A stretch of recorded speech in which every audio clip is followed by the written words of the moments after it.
ನಮಸ್ಕಾರ. ಎಲ್ಲರಿಗೂ ಭುವಿ ಎಜುಕೇಟ್ಗೆ ಸ್ವಾಗತ. ಈಗಾಗಲೇ ನಾವು ಲಾಸ್ಟ್ ಕ್ಲಾಸಲ್ಲಿ ಮಂದಗಾಮಿಗಳ ಯುಗ ಮತ್ತು ತೀವ್ರಗಾಮಿಗಳ ಯುಗವನ್ನು ನೋಡಿದ್ವಿ. ಇವತ್ತಿನ ಕ್ಲಾಸಲ್ಲಿ ಗಾಂಧಿ ಯುಗವನ್ನು ನೋಡ್ತಾ ಹೋಗೋಣ. ಆದರೆ ಅದಕ್ಕೂ ಮುನ್ನ ನೀವಿನ್ನು ನಮ್ಮ ಚಾನಲ್ನ ಸಬ್ಸ್ಕ್ರೈಬ್ ಮಾಡಿಲ್ಲ ಅಂದರೆ ಈ ಕೂಡಲೇ ನಮ್ಮ ಚಾನಲ್ನ ಸಬ್ಸ್ಕ್ರೈಬ್ ಮಾಡಿ ಮತ್ತು ಬೆಲ್ ಬಟನ್ನ ಕ್ಲಿಕ್ ಮಾಡಿ.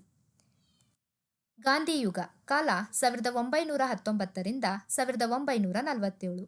ಮೊದಲಿಗೆ ಗಾಂಧೀಜಿಯವರ ಬಗ್ಗೆ ನೋಡ್ತಾ ಹೋಗೋಣ. ಗಾಂಧೀಜಿಯವರ ಜನನ 1869 ಅಕ್ಟೋಬರ್ 2. ಜನಿಸಿರ್ತಕ್ಕಂತಹ ಸ್ಥಳ ಗುಜರಾತಿನ ಪೋರಬಂದರ ಜಿಲ್ಲೆಯ ಕಾಥೇವಾಡ. ಗಾಂಧೀಜಿಯವರ ತಂದೆ ಉತ್ತಮಚಂದ್ ಕರಮ್ಚಂದ್ ಗಾಂಧಿ, ತಾಯಿ ಪುತಲಿಬಾಯಿ. ಗಾಂಧೀಜಿಯವರ ಪೂರ್ಣ ಹೆಸರು ಮೋಹನ್ ದಾಸ್ ಕರಮ್ಚಂದ್ ಗಾಂಧಿ. ಗಾಂಧೀಜಿಯವರ ಹೆಂಡತಿ ಕಸ್ತೂರ್ ಕಪಾಡಿಯಾ. ಇವರಿಗಿರ್ತಕ್ಕಂತಹ ಬಿರುದು ಕಸ್ತೂರ್ಬಾ. ಇನ್ನು ಇವರ ಮಕ್ಕಳು ಮಣಿಲಾಲ್, ಹರಿಲಾಲ್, ರಾಮದಾಸ್ ಮತ್ತು ದೇವದಾಸ್. ಈ 4 ಮಕ್ಕಳಲ್ಲಿ ದಾರಿ ತಪ್ಪಿರ್ತಕ್ಕಂತಹ ಮಗ ಹರಿಲಾಲ್. ಗಾಂಧೀಜಿಯವರ ಸಹೋದರ ಲಕ್ಷ್ಮೀ ಗಾಂಧಿ. ಇಲ್ಲಿ ಗಾಂಧೀಜಿಯವರ ಜನನ ದಿನವಾಗಿರ್ತಕ್ಕಂತಹ ಅಕ್ಟೋಬರ್ 2 ಪ್ರತಿ ವರ್ಷ ಅಂತಾರಾಷ್ಟ್ರೀಯ ಅಹಿಂಸಾ ದಿನವೆಂದು ಆಚರಿಸಲಾಗುತ್ತದೆ. ಅಷ್ಟೇ ಅಲ್ಲದೆ ಅವರ ಮರಣ ದಿನವಾಗಿರ್ತಕ್ಕಂತಹ ಜನವರಿ 30 ಹುತಾತ್ಮರ ದಿನವೆಂದು ಆಚರಿಸಲಾಗುತ್ತದೆ. ಇನ್ನು ಗಾಂಧೀಜಿಯವರ ಮೇಲೆ ಪ್ರಭಾವ ಬೀರಿರ್ತಕ್ಕಂತಹ ಕೃತಿಗಳನ್ನು ನೋಡ್ತಾ ಹೋಗೋಣ. ಜಾನ್ ರಸ್ಕಿನ್ ಅವರ ಕೃತಿ and to the last, Leo Tolstoy ಅವರ ಕೃತಿ the kingdom of God is within you ಮತ್ತು war and peace, Henry David ಥೋರೋರವರ ಕೃತಿ ದಿ ಸಿವಿಲ್ ಡಿಸ್ಒಬಿಡಿಯನ್ಸ್ ಕೃತಿ, ಅಷ್ಟೇ ಅಲ್ಲದೆ ರಾಮಾಯಣ, ಮಹಾಭಾರತ ಮತ್ತು ಬೈಬಲ್. ಈ ಎಲ್ಲ ಕೃತಿಗಳು ಗಾಂಧೀಜಿ ಮೇಲೆ ಪ್ರಭಾವ ಬೀರಿರ್ತಕ್ಕಂತಹ ಕೃತಿಗಳು. ಇನ್ನು ಗಾಂಧೀಜಿಯ ಸತ್ಯಾಗ್ರಹದ ಅಸ್ತ್ರಗಳಾಗಿರ್ತಕ್ಕಂತಹ ಸತ್ಯ ಮತ್ತು ಅಹಿಂಸೆ ಎಂಬ ಪದಗಳು ಹೆನ್ರಿ ಡೇವಿಡ್ ಥೋರೋರವರ ಕೃತಿಯಾಗಿರ್ತಕ್ಕಂತಹ ದಿ ಸಿವಿಲ್ ಡಿಸ್ಒಬಿಡಿಯನ್ಸ್ ಕೃತಿಯಲ್ಲಿ ಈ 2 ಪದಗಳು ಕಂಡುಬರ್ತಕ್ಕಂಥದ್ದನ್ನು ನೋಡ್ತೀವಿ. ಇನ್ನು ಗಾಂಧೀಜಿಯವರ ಮೇಲೆ ಪ್ರಭಾವ ಬೀರಿರ್ತಕ್ಕಂತಹ ಗೀತೆಗಳು ಲಕ್ಷ್ಮಣಾಚಾರ್ಯರ ಗೀತೆ ರಘುಪತಿ ರಾಜಾರಾಮ್ ಮತ್ತು ನರಸಿಂಹ ಮೆಹತಾರವರ ಗೀತೆ ವೈಷ್ಣವ ಜನೆತೋ ತೆನೆ ಕಾಹಿಯೋ. ಇಲ್ಲಿ ವೈಷ್ಣವ ಜನೆತೋ ತೆನೆ ಕಾಹಿಯೋ ಗೀತೆ ಏನಿದೆ ಅಲ್ವಾ, ಇದು ಗಾಂಧೀಜಿಯವರ ಅಚ್ಚುಮೆಚ್ಚಿನ ಗೀತೆ. ಇನ್ನು ಹರಿಜನ್ ಪದವನ್ನು ಮೊದಲು ಬಳಕೆ ಮಾಡಿರ್ತಕ್ಕಂಥವರು ನರಸಿಂಹ ಮೆಹತಾ. ಇನ್ನು ಗಾಂಧೀಜಿಯವರ ಪತ್ರಿಕೆಗಳನ್ನು ನೋಡೋದಾದ್ರೆ ಯಂಗ್ ಇಂಡಿಯಾ ಪತ್ರಿಕೆ, ಇದು ಗಾಂಧೀಜಿಯವರ ಪತ್ರಿಕೆ. ಈ ಪತ್ರಿಕೆಯನ್ನ ಪೂನಾ ಒಪ್ಪಂದದ ನಂತರ 1933ರಲ್ಲಿ ಹರಿಜನ್ ಪತ್ರಿಕೆ ಎಂದು ಪರಿವರ್ತಿಸಲಾಯಿತು. ಇನ್ನು ಉಳಿದಿರ್ತಕ್ಕಂತಹ ಪತ್ರಿಕೆಗಳು ಇಂಡಿಯನ್ ಒಪಿನಿಯನ್ ಮತ್ತು ನವಜೀವನ್. ನವಜೀವನ್ ಅಂತಕ್ಕಂಥದ್ದು ಗುಜರಾತಿನ ವಾರಪತ್ರಿಕೆ. ಇವು ಗಾಂಧೀಜಿಯವರ ಪತ್ರಿಕೆಗಳು. ಇನ್ನು ಗಾಂಧೀಜಿಯವರ ಕೃತಿಗಳು. ಗಾಂಧೀಜಿಯವರ ಆತ್ಮಕಥನ ಮೈ ಎಕ್ಸ್ಪೆರಿಮೆಂಟ್ ವಿತ್ ಟ್ರುತ್, ಇದು ಗಾಂಧೀಜಿಯವರ ಆತ್ಮಕಥನ. ಇನ್ನು ಗಾಂಧೀಜಿಯವರ ಪ್ರಮುಖ ಕೃತಿ ಹಿಂದ್ ಸ್ವರಾಜ್. ಈ ಹಿಂದ್ ಸ್ವರಾಜ್ ಅಂತಕ್ಕಂತಹ ಕೃತಿ ವಿವಾದಾತ್ಮಕ ಕೃತಿಯಾಗಿದೆ. ಇದು ವರ್ಣಭೇದ ನೀತಿಯ ಬಗ್ಗೆ ಹೇಳ್ತಕ್ಕಂಥದ್ದು. ಈ ಕೃತಿಯನ್ನ 1909ರಲ್ಲಿ ಇಂಗ್ಲೆಂಡಿಂದ ಆಫ್ರಿಕಾಗೆ ತೆರಳತಕ್ಕಂಥ ಸಮಯದಲ್ಲಿ ಗಾಂಧೀಜಿಯವರು ಈ ಕೃತಿಯನ್ನ ಬರೆದಿದ್ರು. ಇನ್ನು ಉಳಿದಿರ್ತಕ್ಕಂತಹ ಕೃತಿಗಳು Satyagraha in South Africa, Indian case for Swaraj, Indian state problem ಮತ್ತು ಸರ್ವೋದಯ. ಈ ಎಲ್ಲ ಕೃತಿಗಳು ಗಾಂಧೀಜಿಯವರ ಕೃತಿಗಳು. ಇನ್ನು ಗಾಂಧೀಜಿಯವರಿಗಿರ್ತಕ್ಕಂತಹ ಬಿರುದುಗಳು. ಇಲ್ಲಿ ರವೀಂದ್ರನಾಥ್ ಟ್ಯಾಗೂರ್ ಅವರು 1918ರ ಅಹಮದಾಬಾದ್ ಹತ್ತಿಗಿರಣಿ ಹೋರಾಟದ ಸಂದರ್ಭದಲ್ಲಿ ಗಾಂಧೀಜಿಯವರಿಗೆ ಮಹಾತ್ಮ ಎಂಬ ಬಿರುದನ್ನು ಕೊಡ್ತಾರೆ. ಸುಭಾಷ್ ಚಂದ್ರ ಬೋಸ್ ರವರು 1938ರ ತ್ರಿಪುರಾ ಐಎನ್ಸಿ ಅಧಿವೇಶನದಲ್ಲಿ ಗಾಂಧೀಜಿಯವರಿಗೆ ರಾಷ್ಟ್ರಪಿತ ಎಂದು ಬಿರುದು ಕೊಡ್ತಾರೆ. ಇನ್ನು CF ಆಂಡ್ರೋಸ್ ಅವರು ಗಾಂಧೀಜಿಯವರಿಗೆ ಮೋಹನ್ ಎಂದು ಕರೀತಿದ್ರು. ಇವರು ಏಕವಚನದಲ್ಲಿ ಗಾಂಧೀಜಿಯವರಿಗೆ ಕರೀತಕ್ಕಂತಹ ವ್ಯಕ್ತಿ. ಇನ್ನು ವಿನ್ಸೆಂಟ್ ಚರ್ಚಿಲ್ ಅವರು 2ನೇ ದುಂಡು ಮೇಜಿನ ಸಮ್ಮೇಳನದಲ್ಲಿ ಗಾಂಧೀಜಿಯವರಿಗೆ ಅರಬೆತ್ತಲೆಯ ಫಕೀರ ಎಂಬ ಬಿರುದನ್ನು ಕೊಡ್ತಾರೆ. ಮಹಮ್ಮದ್ ಅಲಿ ಜಿನ್ನಾ ರವರು ಗಾಂಧೀಜಿಯವರಿಗೆ ಮಿಸ್ಟರ್ ಗಾಂಧಿ ಎಂದು ಕರೆದರು. ಸರ್ದಾರ್ ವಲ್ಲಭಾಯ್ ಪಟೇಲ್ ಅವರು ಬಾಪೂಜಿ ಎಂದು ಕರೆದರು.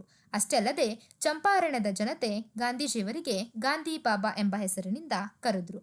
ಇದಿಷ್ಟು ಗಾಂಧೀಜಿಯವರಿಗಿರ್ತಕ್ಕಂತಹ ಬಿರುದುಗಳು. ಇನ್ನು ಗಾಂಧೀಜಿಯವರು ಹೇಳಿರ್ತಕ್ಕಂತಹ ಕೆಲವು ಹೇಳಿಕೆಗಳು.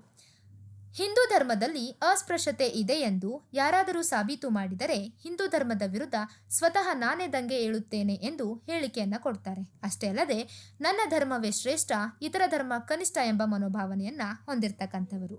ಪ್ರಕೃತಿಯು ಮನುಷ್ಯನ ಆಸೆಗಳನ್ನು ಪೂರೈಸಬಹುದೇ ವಿನಃ ದುರಾಸೆಗಳನ್ನಲ್ಲ ಎಂಬ ಹೇಳಿಕೆ ಕೊಟ್ಟಿರ್ತಕ್ಕಂಥದ್ದು ಕೂಡ ಗಾಂಧೀಜಿಯವರು.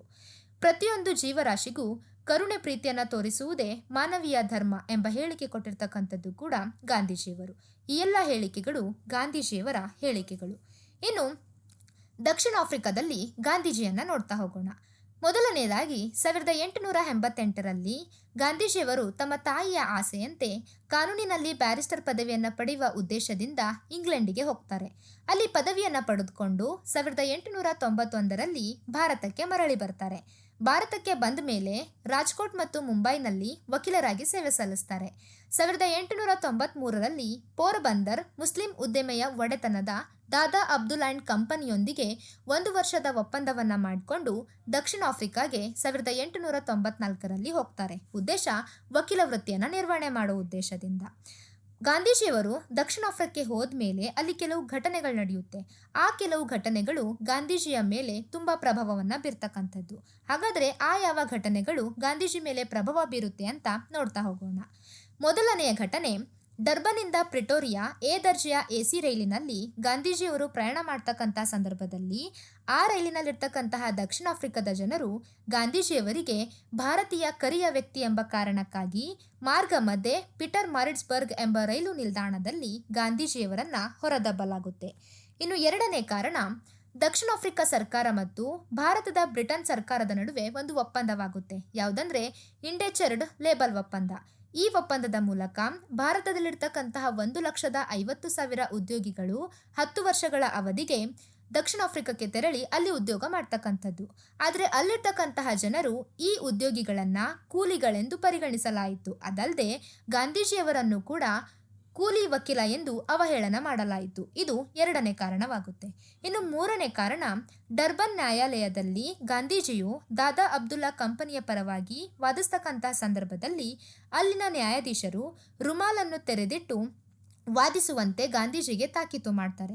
ಇದರ ಪರಿಣಾಮ ಗಾಂಧೀಜಿಯು ಯಾವುದೇ ಮರು ಮಾತನಾಡದೆ ನ್ಯಾಯಾಲಯದಿಂದ ಹೊರ ನಡೀತಾರೆ. ಪ್ರಮುಖವಾಗಿ ಈ 3 ಕಾರಣಗಳು ಗಾಂಧೀಜಿಯವರ ಮೇಲೆ ತುಂಬ ಪ್ರಭಾವ ಬೀರುತ್ತೆ. ಹೀಗಾಗಿ ಗಾಂಧೀಜಿಯವರು ಏನು ಮಾಡ್ತಾರಂದ್ರೆ ನೆಟಾಲ್ ಅಡ್ವರ್ಟೈಸರ್ ಎಂಬ ಪತ್ರಿಕೆಯಲ್ಲಿ ಒಂದು ಲೇಖನವನ್ನು ಬರೀತಾರೆ. ಏನಂದ್ರೆ, ಪ್ರಯಾಣಿಕನೊಬ್ಬನನ್ನ ಮಾರ್ಗ ಮಧ್ಯೆ ರೈಲಿನಿಂದ ಹೊರದಬ್ಬತಕ್ಕಂಥದ್ದು ನಿಮ್ಮ ಕ್ರೈಸ್ತ ಧರ್ಮದ ನ್ಯಾಯವೇ? ಇದನ್ನು ನಿಮ್ಮ ಧಾರ್ಮಿಕ ಗ್ರಂಥ ಬೈಬಲ್ ಒಪ್ಪುವುದೇ? ಇದು ನಿಮ್ಮ ಪ್ರಾಮಾಣಿಕತೆಯೇ ಎಂಬುದನ್ನು ನನಗೆ ಉತ್ತರ ಬೇಕಾಗಿದೆ ಎಂದು ಲೇಖನದಲ್ಲಿ ಬರೀತಾರೆ. ಈ ಪತ್ರಿಕೆಯ ಮೂಲಕ ಗಾಂಧೀಜಿಯವರು ದಕ್ಷಿಣ ಆಫ್ರಿಕಾದ ಅನಪೇಕ್ಷಣೀಯ ವ್ಯಕ್ತಿ ಎಂದು ಕರೆಸಿಕೊಳ್ತಾರೆ. ಅಲ್ಲಿಂದ ಮುಂದೆ ಗಾಂಧೀಜಿಯವರು ನೆಟಾಲ್ ಪ್ರಾಂತ್ಯಕ್ಕೆ ಆಗಮನವಾಗುತ್ತೆ. 1894ರಲ್ಲಿ ನೆಟಾಲ್ ಪ್ರಾಂತ್ಯಕ್ಕೆ ಗಾಂಧೀಜಿಯವರು ಬರ್ತಾರೆ. ಕಾರಣ, ಆ ನೆಟಾಲ್ ಪ್ರಾಂತ್ಯದಲ್ಲಿ ಭಾರತೀಯರೇನಿರ್ತಾರಲ್ವಾ ಅವರಿಗೆ ಮತದಾನದ ಹಕ್ಕನ್ನು ರದ್ದು ಮಾಡಲಾಗುತ್ತೆ. ಆ ಕಾರಣಕ್ಕೆ ಗಾಂಧೀಜಿಯವರು ಏನು ಮಾಡ್ತಾರಂದ್ರೆ ವಿಶ್ವ ವಸಾಹತುಗಳ ಕಾರ್ಯದರ್ಶಿಯಾಗಿರ್ತಕ್ಕಂತಹ ಲಾರ್ಡ್ ರಿಬ್ಬನ್ಗೆ ಒಂದು ಪತ್ರವನ್ನು ಬರೀತಾರೆ. ಈ ರೀತಿ ನೆಟಾಲ್ ಪ್ರಾಂತ್ಯದಲ್ಲಿರ್ತಕ್ಕಂತಹ ಭಾರತೀಯರಿಗೆ ಮತದಾನದ ಹಕ್ಕನ್ನು ರದ್ದು ಮಾಡಲಾಗಿದೆ, ಅದಕ್ಕೆ ಮತದಾನ ಹಾಕುವ ಅವಕಾಶವನ್ನು ಕೊಡಿ ಅಂತ ಪತ್ರ ಬರೀತಾರೆ. ಅದಾದ ಕೆಲವು ದಿನಗಳ ನಂತರ ಭಾರತೀಯರಿಗೆ ಮತದಾನಕ್ಕೆ ಮರು ಅವಕಾಶ ನೀಡಲಾಗುತ್ತೆ. ಅಲ್ಲಿಂದ ಮುಂದೆ 1894ರಲ್ಲಿ ನೆಟಾಲ್ನಲ್ಲಿ ಗಾಂಧೀಜಿಯವರು ನೆಟಾಲ್ ಇಂಡಿಯನ್ ಕಾಂಗ್ರೆಸ್ ಅನ್ನು ಸ್ಥಾಪನೆ ಮಾಡ್ತಾರೆ. ಅಷ್ಟೇ ಅಲ್ಲದೆ ಶಿಕ್ಷಣದ ಕೊರತೆಯನ್ನು ನೀಗಿಸಲು ಆಶ್ರಮಗಳನ್ನು ಸ್ಥಾಪನೆ ಮಾಡ್ತಾರೆ. ದಕ್ಷಿಣ ಆಫ್ರಿಕಾದ ಜೋಹಾನ್ಸ್ಬರ್ಗ್ನಲ್ಲಿ ಫಿನಿಕ್ಸ್ ಫಾರೆಸ್ಟಾ ಎಂಬ ಆಶ್ರಮವನ್ನು ಮತ್ತು ಡರ್ಬನ್ನಲ್ಲಿ ಟಾಲ್ಸ್ಟಾಯ್ ಎಂಬ ಆಶ್ರಮವನ್ನು ಪ್ರಾರಂಭ ಮಾಡ್ತಾರೆ. ಇನ್ನು ದಿ ಏಷ್ಯಾಟಿಕ್ ಆ್ಯಕ್ಟ್ ಏನು ಹೇಳುತ್ತಂದ್ರೆ, ನೆಟಾಲ್ ಭಾರತೀಯರು ಕಡ್ಡಾಯವಾಗಿ ಗುರುತಿನ ಚೀಟಿಯನ್ನು ಹೊಂದಿರಬೇಕು ಅಂತಕ್ಕಂಥದ್ದು ಈ ಆ್ಯಕ್ಟ್ ಹೇಳುತ್ತೆ. ಆಗ ಗಾಂಧೀಜಿಯವರು ಏನು ಮಾಡ್ತಾರೆ ಅಂದರೆ ಈ ಆ್ಯಕ್ಟ್ನ ವಿರುದ್ಧ ಹೋರಾಟ ಮಾಡ್ತಾರೆ. ಗಾಂಧೀಜಿಯವರ ಹೋರಾಟದ ಪ್ರತಿಫಲವಾಗಿ ದಕ್ಷಿಣ ಆಫ್ರಿಕಾದ ಸರ್ಕಾರ ಈ ಕಾಯ್ದೆಯನ್ನು ವಾಪಸ್ ಪಡೆಯುತ್ತೆ.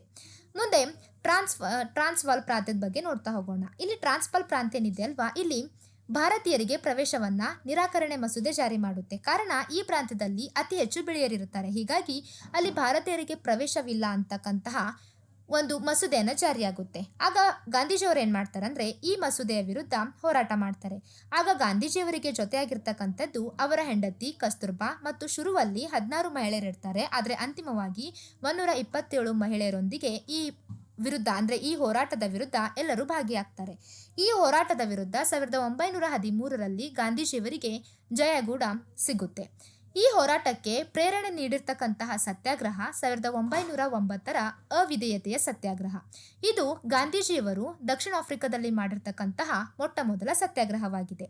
ಈ ಸತ್ಯಾಗ್ರಹ ಏನಕ್ಕೆ ಮಾಡ್ತಾರಂದ್ರೆ ನಿಗದಿಪಡಿಸಿರ್ತಕ್ಕಂತಹ ಆದಾಯಕ್ಕಿಂತ ಹೆಚ್ಚು ಆದಾಯ ಗಳಿಸಿರ್ತಕ್ಕಂತಹ ಉದ್ಯೋಗಿಗಳನ್ನ ದಕ್ಷಿಣ ಆಫ್ರಿಕಾದಲ್ಲಿ ಸೇವೆಯಿಂದ ವಜಾ ಮಾಡಲಾಗ್ತಿತ್ತು. ಇದು ಬ್ರಿಟನ್ ಸರ್ಕಾರ ಅಲ್ಲಿನ ನಾಗರಿಕರಿಗೆ ತೋರ್ತಕ್ಕಂತಹ ಅವಿಧೇಯತೆ ಆಗ್ತಿತ್ತು. ಈ ಕಾರಣಕ್ಕೆ ಗಾಂಧೀಜಿಯವರು ಏನ್ ಮಾಡ್ತಾರೆ ಅಂದ್ರೆ ಇದರ ವಿರುದ್ಧ ಹೋರಾಟ ಮಾಡ್ತಾರೆ. ಈ ಚಳುವಳಿಯಲ್ಲಿ ಗಾಂಧೀಜಿ ಯಶಸ್ವಿ ಕೂಡ ಕಾಣ್ತಾರೆ. ಯಶಸ್ವಿ ಆದ್ಮೇಲೆ ದಕ್ಷಿಣ ಆಫ್ರಿಕಾ ಸರ್ಕಾರ ಆದಾಯದ ಮಿತಿಯನ್ನ ರದ್ದು ಮಾಡುತ್ತೆ. ಮುಂದೆ 1914ರ ಮೊದಲ ಮಹಾಯುದ್ಧದ ಗಾಯಾಳುಗಳ ಚಿಕಿತ್ಸಾ ಸೇವೆಯನ್ನ ಕೈಗೊಂಡಿರ್ತಕ್ಕಂತಹ ಗಾಂಧೀಜಿಗೆ ಬ್ರಿಟನ್ ಸರ್ಕಾರ ಏನ್ ಮಾಡುತ್ತಂದ್ರೆ 1915ರಲ್ಲಿ ಕೈಸರ್ ಇ ಹಿಂದ್ ಎಂಬ ಪ್ರಶಸ್ತಿಯನ್ನ ನೀಡಿ ಗೌರವಿಸುತ್ತೆ. 1914ರಲ್ಲಿ ದಕ್ಷಿಣ ಆಫ್ರಿಕಾದ ಸರ್ಕಾರದ Pradhan Mantri ಆಗಿರ್ತಕ್ಕಂತಹ captain ಸ್ಮರ್ಟ್ Indian release act ಅನ್ನ ಜಾರಿ ಮಾಡಿ ಭಾರತೀಯರನ್ನ ನಿರ್ಬಂಧಗಳಿಂದ ಮುಕ್ತಗೊಳಿಸಿದನು. ಇನ್ನು ಭಾರತೀಯ ಪ್ರಾಂಶುಪಾಲರಾಗಿರ್ತಕ್ಕಂತಹ ಸುಶೀಲ್ ಕುಮಾರ್ ಗುಪ್ತಾ ಏನ್ ಮಾಡ್ತಾರಂದ್ರೆ CF ಆಂಡ್ರೋಸ್ ಮೂಲಕ ಗಾಂಧೀಜಿಯವರನ್ನ ಭಾರತಕ್ಕೆ ಆಹ್ವಾನ ಮಾಡ್ಕೋತಾರೆ. ಅವರಲ್ಲದೆ ಗೋಪಾಲಕೃಷ್ಣ ಗೋಖಲೆ ಕೂಡ ಆಫ್ರಿಕಾಕ್ಕೆ ತೆರಳಿ 1912ರಲ್ಲಿ ಗಾಂಧೀಜಿಯವರಿಗೆ ಭೇಟಿ ಮಾಡಿ ಗಾಂಧೀಜಿಯವರಿಗೆ ನೀವು ಭಾರತಕ್ಕೆ ಬನ್ನಿ, ಭಾರತದಲ್ಲೂ ಕೂಡ ಬದಲಾವಣೆ ಮಾಡ್ತಕ್ಕಂಥದ್ದು ತುಂಬಾ ಇದೆ ಅಂತ ಆಹ್ವಾನ ಮಾಡ್ತಾರೆ. ಇವರಿಬ್ಬರ ಆಹ್ವಾನದ ಮೇರೆಗೆ 1915 ಜನವರಿ 6ರಂದು ಭಾರತಕ್ಕೆ ಗಾಂಧೀಜಿಯವರ ಆಗಮನವಾಗುತ್ತೆ. ಜನವರಿ 6ರಂದು ಪ್ರತಿ ವರ್ಷ ಭಾರತೀಯ ಪ್ರವಾಸಿ ದಿವಸ್ ಎಂದು ಆಚರಣೆ ಮಾಡಲಾಗುತ್ತದೆ. ಇದು ಗಾಂಧೀಜಿಯವರು ದಕ್ಷಿಣ ಆಫ್ರಿಕಾದಲ್ಲಿ ಮಾಡಿರ್ತಕ್ಕಂತಹ ಘಟನೆಗಳನ್ನ ಅಥವಾ ಕೆಲವು ಬದಲಾವಣೆಗಳನ್ನ ನೋಡಿದ್ವಿ. ಅದಾದ್ಮೇಲೆ ಗಾಂಧೀಜಿಯವರು ಭಾರತಕ್ಕೆ ಬರ್ತಾರೆ. ಇನ್ನು ಕೆಲವು ವಿಶೇಷ ಅಂಶಗಳನ್ನ ನೋಡ್ತಾ ಹೋಗೋಣ. ಗಾಂಧೀಜಿಯು ದಕ್ಷಿಣ ಆಫ್ರಿಕಾದಲ್ಲಿ ಸತ್ಯಾಗ್ರಹದ ಸಂದರ್ಭದಲ್ಲಿ ದಕ್ಷಿಣ ಆಫ್ರಿಕಾದ ಕಿಂಗ್ಸ್ಫರ್ಡ್ ಎಂಬ ಸೆರೆಮನಿಯಲ್ಲಿ ಬಂಧಿಸಲ್ಪಟ್ಟಿದ್ರು. ಇನ್ನು ಗಾಂಧೀಜಿಯನ್ನ ಕುರಿತು ನೆಲ್ಸನ್ ಮಂಡೇಲಾರವರು ಒಂದು ಹೇಳಿಕೆಯನ್ನ ಕೊಡ್ತಾರೆ. ಏನಂದ್ರೆ, ನೀವು ಮೋಹನ್ ದಾಸ್ ಕರಮ್ಚಂದ್ ಗಾಂಧಿಯನ್ನ ಕಳುಹಿಸಿದ್ದೀರಿ, ಆದ್ರೆ ನಾವು ಮಹಾತ್ಮ ಗಾಂಧಿಯನ್ನ ನಿಮಗೆ ನೀಡಿದೆವು ಅಂತ ಹೇಳ್ತಾರೆ. ಈ ನೆಲ್ಸನ್ ಮಂಡೇಲಾ ಯಾರಂದ್ರೆ ದಕ್ಷಿಣ ಆಫ್ರಿಕಾದ ಗಾಂಧಿ. ದಕ್ಷಿಣ ಆಫ್ರಿಕಾದ ಗಾಂಧಿ ಅಂದ್ರೆ ನೆಲ್ಸನ್ ಮಂಡೇಲಾ. ಇನ್ನು ಅಮೆರಿಕದ ಗಾಂಧಿ ಅಂತ ಬಂದ್ರೆ ಮಾರ್ಟಿನ್ ಲೂಥರ್. ಮಹಾರಾಷ್ಟ್ರದ ಗಾಂಧಿ ಮಹಾತ್ಮ ಜ್ಯೋತಿಬಾ ಫುಲೆ. ಇನ್ನು ಬಿಹಾರದ ಗಾಂಧಿ ರಾಜೇಂದ್ರ ಪ್ರಸಾದ್. ಇಲ್ಲಿ ಕರ್ನಾಟಕದ ಗಾಂಧಿ ಅಂತ ಬಂದ್ರೆ ಹರಡೇಕರ್ ಮಂಜಪ್ಪ. ಇನ್ನು ಗಡಿನಾಡ ಗಾಂಧಿ ಅಂತ ಬಂದ್ರೆ ಖಾನ್ ಅಬ್ದುಲ್ ಗಫರ್ ಖಾನ್. ಈ ಎಲ್ಲವೂ ಕೂಡ ಗಾಂಧಿಗಳು. ಇನ್ನು ದಕ್ಷಿಣ ಆಫ್ರಿಕಾದಲ್ಲಿ ಗಾಂಧಿಗೆ ನೆರವು ನೀಡಿರ್ತಕ್ಕಂತಹ ಬಿಳಿಯ ವ್ಯಕ್ತಿ ಹೆನ್ರಿ ಪೊಲಾಕ್. ಗಾಂಧೀಜಿಯ ದಕ್ಷಿಣ ಆಫ್ರಿಕಾದ ನಿಕಟವರ್ತಿಯಾಗಿರ್ತಕ್ಕಂತಹ ಕರಿಯ ವ್ಯಕ್ತಿ ಬ್ರೂಸ್ಟಲ್ ಮಂಡೇಲ್. ಈ ಎಲ್ಲವೂ ಕೂಡ ನಾವು ದಕ್ಷಿಣ ಆಫ್ರಿಕಾದಲ್ಲಿ ಗಾಂಧೀಜಿ ಮಾಡಿರ್ತಕ್ಕಂತಹ ಬದಲಾವಣೆಗಳನ್ನ ನೋಡಿದ್ವಿ. ಇನ್ನು ನೆಕ್ಸ್ಟ್ ಕ್ಲಾಸಲ್ಲಿ ನಾವು ಭಾರತದಲ್ಲಿ ಗಾಂಧೀಜಿಯವರ ಚಳುವಳಿಗಳು ಹೇಗಿತ್ತು ಅಂತ ನೋಡ್ತಾ ಹೋಗೋಣ. ಈ ಕ್ಲಾಸ್ ನಿಮಗೆ ಇಷ್ಟ ಆಗಿದ್ರೆ ಲೈಕ್ ಮಾಡಿ, ಶೇರ್ ಮಾಡಿ ಮತ್ತು ಸಬ್ಸ್ಕ್ರೈಬ್ ಮಾಡಿ. Thank you.